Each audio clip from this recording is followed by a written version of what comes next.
né à Clermont-Ferrand, à côté de Clermont-Ferrand, à Chamalières, mais je n'ai fait qu'y naître ou quasiment. Et ensuite, on est venu s'installer avec mes parents en Touraine. Donc, j'ai vécu une première période d'enfance en Touraine. Et en effet, mon père est de Pouilly-sur-Claise. La tradition était de baptiser dans la paroisse des grands-parents, et c'est là que j'ai été baptisé parce que mes grands-parents habitaient Pouilly-sur-Claise. Et j'ai des souvenirs de cette période de mon enfance où j'étais à Tours avec mon frère. J'avais un frère seulement.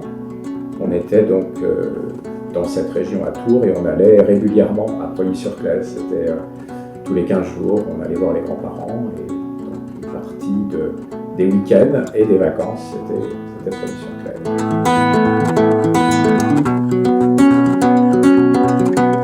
De 71 à 76 pour cette première période. Voilà. Donc une scolarité, c'était dans Tours vraiment.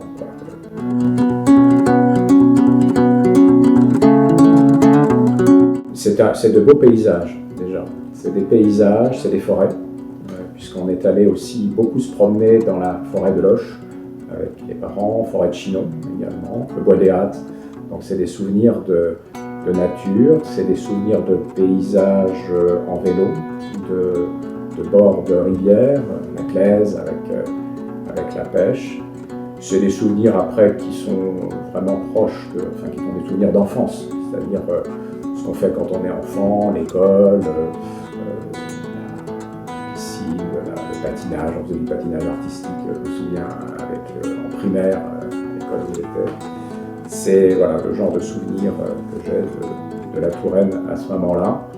Des souvenirs aussi religieux quand même, puisque mes grands-parents étaient engagés sur la paroisse à Pouilly-sur-Claise et on vivait les grandes fêtes, Noël et Pâques, en famille. L'église Saint-Pierre de Pouilly, pour moi, c'est aussi c'est pas que le lieu du baptême, je ne me rappelle pas grand-chose évidemment, mais c'est le lieu où on a vécu ces veillées de Noël et ces veillées pascales.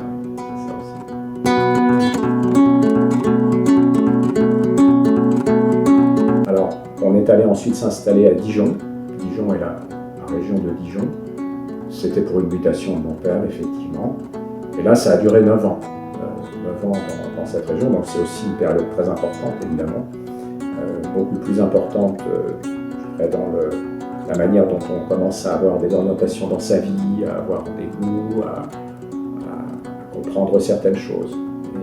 Et en effet, là, ce qui a beaucoup compté à ce moment-là, c'est moins un court séjour à Dijon même, de quelques mois, qu'une longue période à la campagne, où à 12 km de Dijon, à Savigny-le-Sec, petit village de 500 habitants, vraiment une ambiance qui est rurale, qui était beaucoup plus rurale que, bien entendu, la Touraine que j'avais connue, sauf à Pouilly.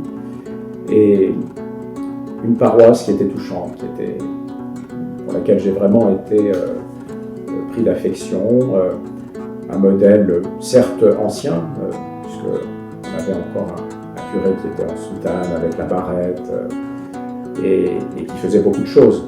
Le modèle avec les laïcs engagés était encore en devenir, mais j'ai été très attaché à ça. Voilà. J'ai vécu un premier contact avec une forme d'église qui m'a plu.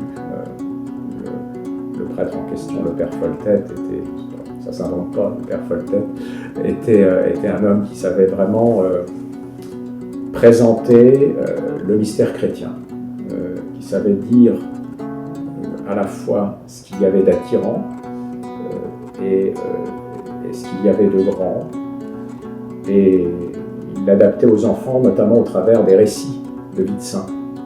Et il nous racontait, alors des fois, il oubliait un peu ce qu'il nous avait raconté la fois dernière, et personne n'osait lui dire qu'on avait déjà entendu la fois dernière son récit.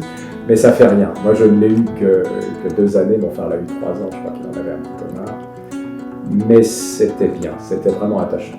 Et je crois que peut-être là, j'ai commencé à comprendre quelque chose de ce qui m'attirerait dans la foi. Et une image me revient, c'est dans l'église de Savigny-le-Sec, il y avait, au niveau du retable, un grand rideau. Il y avait un rideau, le rideau du temple.